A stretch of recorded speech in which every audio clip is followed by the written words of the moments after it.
Okay, good morning. Sorry for having to do this so very early in the morning. I hope you're feeling fine. What you're going to hear now is a little talk about,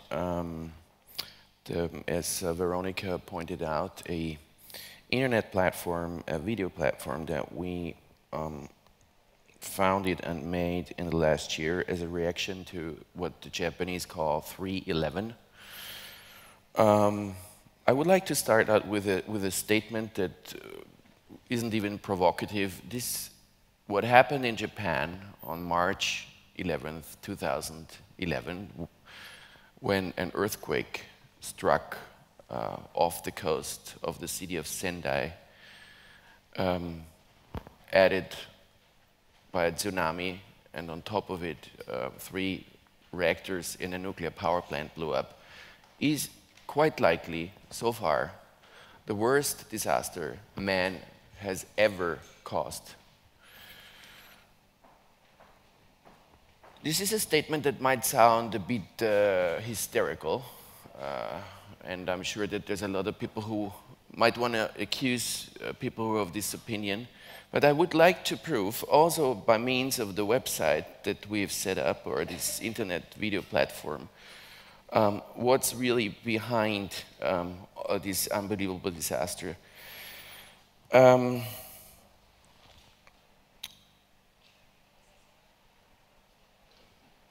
3/11 caused not only those 3 reactors to blow up, not only is easily said. By now, you know, TEPCO, I mean, Fukushima. Who has ever heard of Fukushima before? I mean, now people know about Fukushima. Before, people hardly ever knew that this province existed. But now everybody seems to know that this is the very province where it happened. And one has to go into the history of Japan and has to go into the political structures and also the economical structures of the entire world in order to understand what really happened. Because one thing is for sure, there is, from my point of view, no independent politics or policy in Japan. Japan is ruled by the United States. There's still occupation forces in Japan. There's more troops, American troops, I think, outside of America in Japan than anywhere else. And these troops make sure that the West America is in charge of whatever is happening in Asia. There's been all kinds of initiatives by local governors in order to get rid of the American armed forces, to give Japan its independence, which never really worked out until today, of course, because the power is too strong. And I want to show you something which is on top of it, I guess, very, very interesting, because it's not only governmental influence. If you want to look at this, it's in German, I will translate it for you. Das die Medien brauchen. Heute kann man fast von einem medial-nuklearen Komplex sprechen. So sind die großen US-Networks CBS und NBC doch auch über die Konzerne Westinghouse und General Electric mit der japanischen Nuklearindustrie verbunden. Kritische Beobachter registrierten eine spürbare Zurückhaltung der amerikanischen Medien in den Tagen nach dem Unglück. Man wollte das Ereignis anscheinend keinesfalls zu früh als das bewerten, was es ist, eine globale Katastrophe.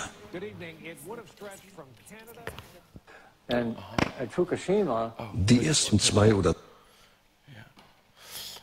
Well, for sure is that there is no or hardly any independent media in Japan. Take NHK, which is it's a TV station that is owned by the government. Take any big newspaper in Japan. Take anything that is media is sponsored by private enterprises.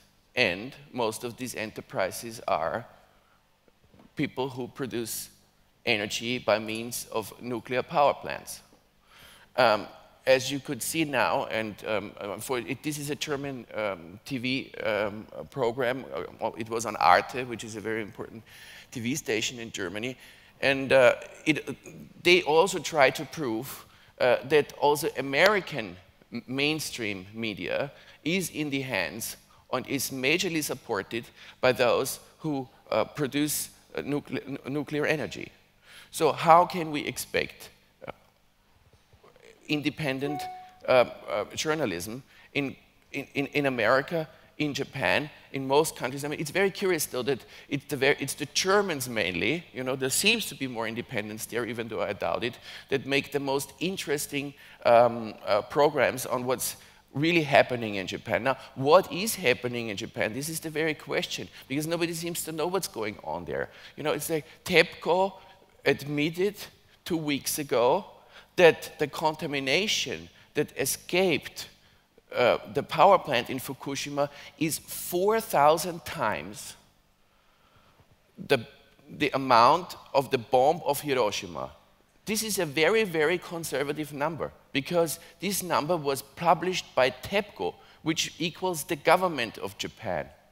So if the independent voices will tell you that it's 5 times as worse as that, which means, just think of Japan. Japan is a very small country, a very powerful country, a very extraordinary, beautiful country, a country that is 4.5 times as big as Austria, a country that is a bit smaller than Germany. You know, economically it used to be a very, very powerful country, even though we had some 20 years of economical crisis there now.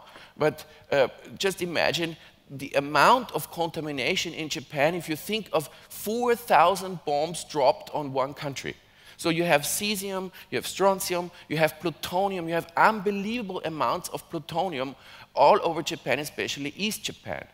Now there's again, you know, there's scientists who will tell you, you know, I don't even want to mention this, but there's scientists who say, you know, within the next 10 years, the population of Eastern Japan will be diminished by 40%.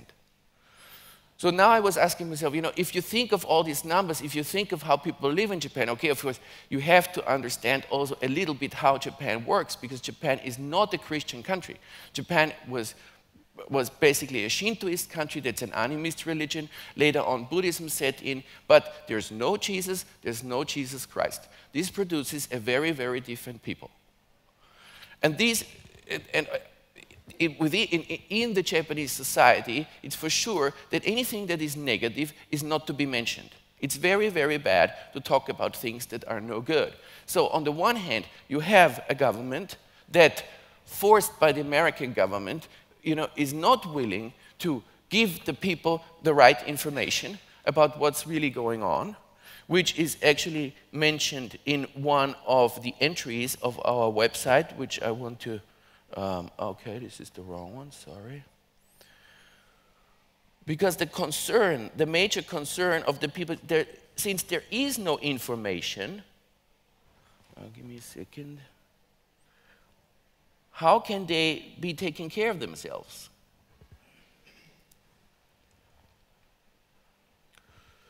Hold on.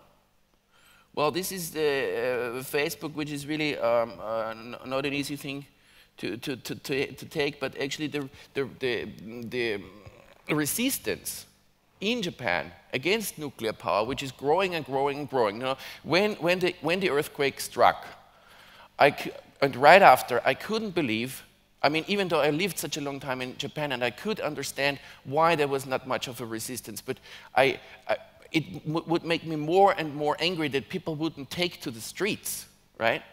So then you have to go back in Japanese history again. You have to say, well, I mean, why wouldn't they protest? And why would they, and this was a question that was frequently asked in the beginning of the disaster, why would they set up so many nuclear power plants in the first place, as they must have known that this is a part of the world where there is heaps of earthquakes. You know, in Tokyo we have earthquakes every day. You know, it's a normal thing to have an earthquake. While I was living there, I wasn't worried about earthquakes. You get used to it. I was always worried about the possibility of a nuclear power plant blowing up, which, as we know, really happened.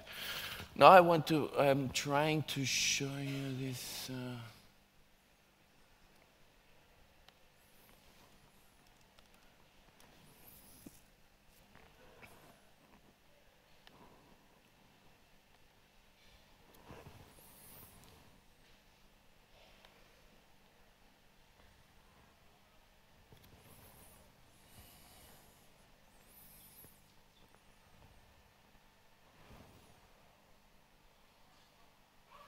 Well, we did feel, which is totally clear, I did feel like everybody, hold on. なんでって言ったらやっぱり一番子供のことを考えるし、あと外に遊べないイコールすごい子供のストレスってものすごいんですよね。でご飯もやっぱり食べなくなるし、体はもちろんちっちゃくなるし、やっぱりお母さんたちの間だけやっぱりそういう、運動のこと、体は本当弱くなるし、なんか異常に熱出したりとかするから、だからダメだったらダメではっきり言ってもらえれば私たちもやっぱり決断下して他の土地に行くし、全然はっきりしたものが何もないでしょ今。だから不安です。So she basically says what a stress it is, especially if you have a kid, because you don't know what you're eating, and especially if you're not being warned about what's going on, how can you take precautions? Yes, the elite of Japan, the families of the politicians and so on, they moved away from Tokyo in March 2011, like everybody did who had a chance. And at the same time, you know, we can say, I mean, is this of any concern of us? This is at the other end of the world. Yes, it is of a concern to us, because all this contamination, you know, already in March 11 came over here in very small amounts, but it comes here each and every day, because what you also might not know is that the contamination, that it has not been stopped, it's going on each and every day. One can easily say that when Chernobyl happened, the Soviet Union did a way out better job than the Japanese are doing at the moment, because all these terrible substances keep on, you know, going into the sea. So if you due to the fact that the American and the European government in Brussels already in March 2011 raised the levels of allowance of contaminated food intake, is the only reason that you can still drink milk in California. If we would still have the old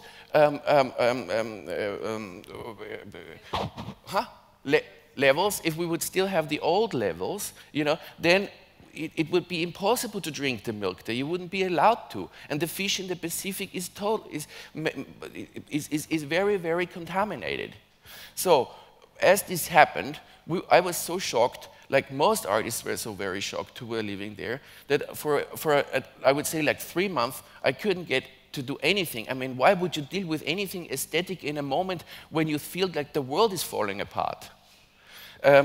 And of course, like, because I'm an artist, the only way to deal with it was to, you know, somehow, you know, deal with it in a very artistic way. And then I thought, okay, and then I and others, as Veronica pointed out, Sylvia Eckermann, Yukika Kudo, Peter Scharmüller, and Ken Ishimoto, so a group of Austrian and Japanese artists joined, and we set up this very website, this called The Sound of Sirens. Why is it called The Sound of Sirens? Because, you know, Ulysses heard, you know, as he heard the sirens, you know, this was also the first step for destroying them. And I took this, or we took this as a reference to the energy industry, because all of us, also all of us who are here, we're using our machines every day.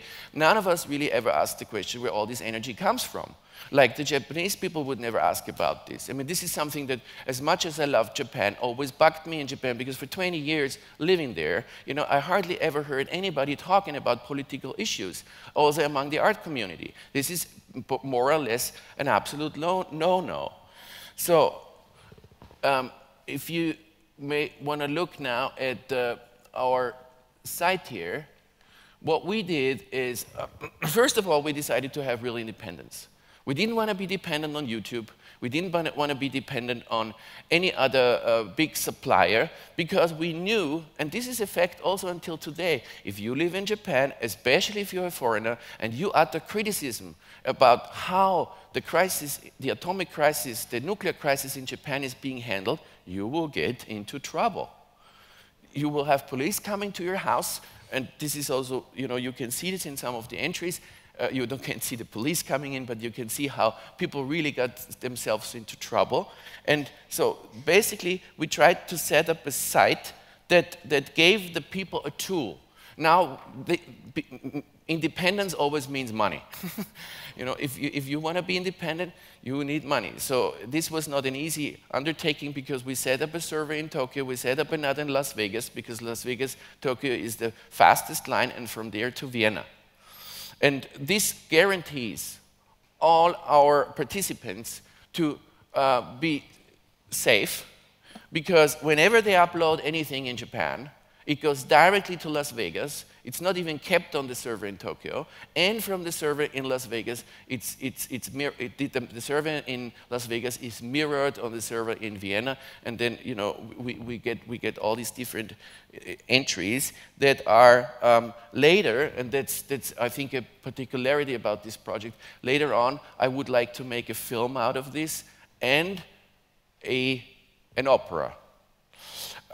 So why did it also get to this point? I forgot to tell you, because I do make films. I make films for movie theaters, and I was offered by a film producer to do a film because he would read about what I wrote in diverse newspapers in Germany and in Austria about what's really going on in Japan. And he said, well, here's the man. You seem to know a lot. You must make a film.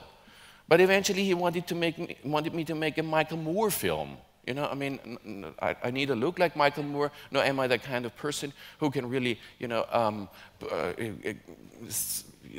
push people to a very point, let's say the former Prime Minister of Japan, where they will talk or give me the information I want to have. And I didn't like to set up these kind of antipodiums, you know. On the one hand, you have the nuclear, or you have the energy industry, you have the mean politicians, and on the other hand, you have the holy people. I thought this was so primitive, I didn't like this whole idea. And that's why I decided together with others to set up this site that gives the people the option, basically, to put online whatever they feel like. Now, of course, this is the... one can say the bottom line to 8 months of this running. It's very, very hard to get the people to do this. Why? Again, because in the Japanese society, you are not supposed to talk about negative things, not even to your best friend, not even within the family. So why would there be negative feedback on what's going on in Japan? On top of it, you also have to think of living there. Think of living in Tokyo. I mean, if you were to live in Tokyo and you had no chance to go, of course, you would just pretend that everything's all right, because you can see the contamination, you can feel the contamination, none of all of this. So, of course, it's better to just push it away and to pretend it's okay. So all the people in Japan will go, well, if I die 10 years earlier or 10 years later of cancer, what's the problem, right? But there's a lot of children. And, you know, there's part of this initiative, and we have joined this, is also trying to get the kids out of Fukushima, because what the Japanese government did was that they decided that 20 kilometers around the Fukushima nuclear power plant, it's a no-go zone. And even the American government had told them that it needs about 80 kilometers minimum. So Tokyo is 150 miles away, which is like 220, 250 kilometers. It's very, very close. I talked to a nuclear medic the other day, a close friend of mine, and, you know, I asked him, because I have to go to Tokyo, I said, well, you know, my friends are there, part of my family is there, I really have to go back, so, and people live there anyway, so I want to go. He said, sure, go, but make sure you don't stay more than 2 weeks. Well, this is very depressing news. Of course, I will go. I mean, already out of solidarity with the people who live there, and most people have been staying there all the time, you know, except, again, the elite who left very, very early. Yes.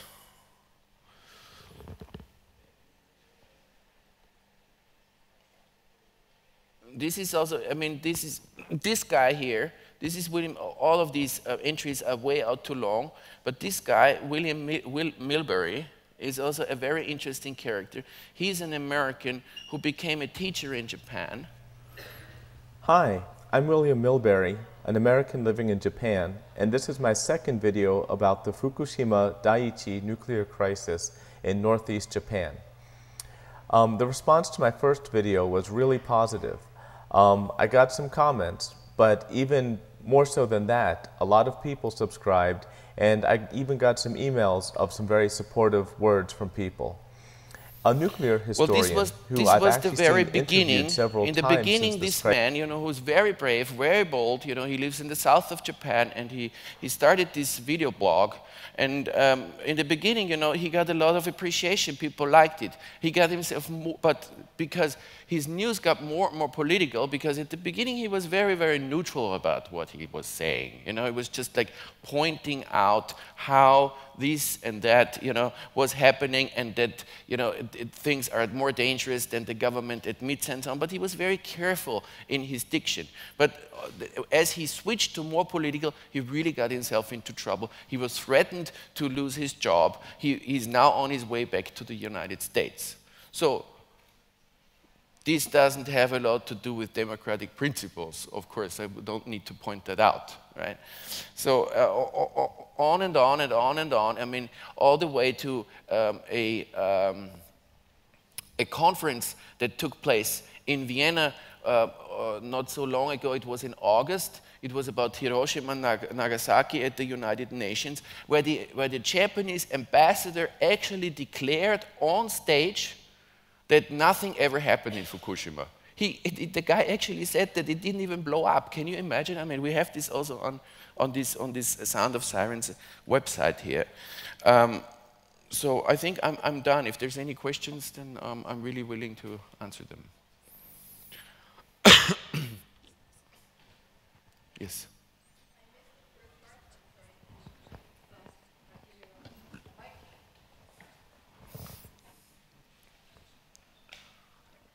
I just missed the first minute, so I apologize if you said something about it, but you said that it was hard to get the people to respond. Did they respond at some point? Was it like a spontaneous response like it's usually in the web, or did you do something to encourage them to send materials? Maybe can we see something else that I think it would be interesting? Well, see, it's very hard. I mean, people are used to putting stuff, as I said, on YouTube, but it's really hard to canalize them, you know, to really get them to trust a certain thing. And we are all used to putting commentaries, written commentaries, on the internet. But, you know, this platform asks people to only use the means of film, which means, like, I'll put something on this website concerning the topic, and then you could actually just, you know, turn on your webcam and say, this is full of shit, I really don't like it. But people really don't do that, you know. It's very hard. It always takes a lot of personal input in order to get them moving. And yes, of course, there is some entries from other countries. So it's there might be a connection between us being artists and the kind of people we attract, because even though the wording is very neutral, because we started out telling the people that we would like to check out how a democratic society deals with a disaster the size of Fukushima, right? And we're trying to attract both people who are in favor of nuclear energy and who are opposing it, because, you know, in order to make a film or an opera, I need both of them. And I forgot to this might be, yeah, okay.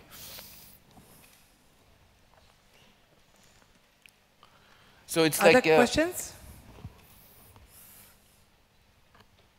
But you have still time. Continue. It's yeah, well, you know, if you because most of the entries to answer your question are rather long. So, you know, it takes a couple minutes. So you might want to go to the site, which is sound-of-sirens.net, and just check it out. It comes in 2 languages, in Japanese and in English.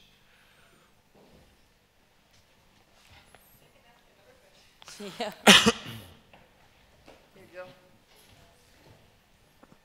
I did a similar project, so I find this very interesting. What will the film and the opera be like? Can you tell us a little bit about that?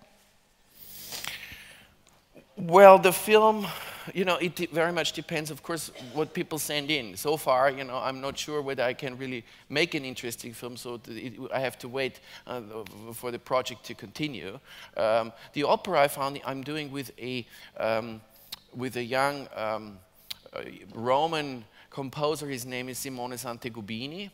And I found it very interesting because opera is something which is like, I mean, rather traditionally and very conservative in a way. So I thought this is, it might be very interesting to carry this topic into something that is not being, like here, I guess, talking about Fukushima and about all these issues is kind of being appreciated, but in the opera is something that, is usually one wouldn't really think of. And what the film will look like, well, I will also mix it with a lot of found footage I have from the 1930s and 40s, because actually in the film I would like to give a brief historical lesson of what happened in Japan since it was broken open by the Americans in the 1850s.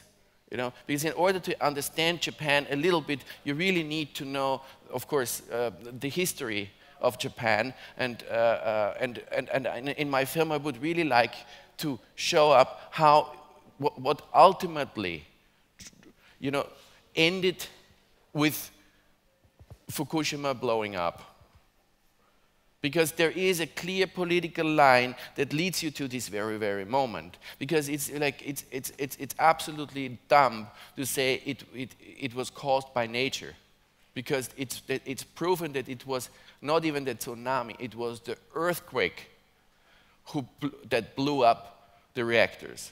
And then the tsunami came, and then all the rest came in. So it's totally clear that the nuclear power plant shouldn't have been built there. I mean, Japan, the whole world shouldn't have nuclear power plants, of course. Any other questions around? Well, then I thank you a lot, Edgar. Always there is this continuity room, so where people can, after your lecture, can talk with you more privately, or there's of course an option, because I think it's a really interesting matter, to put it also in the open marathon and to find a slot. So thank you very much for this Thank you very much. lecture. Thank you.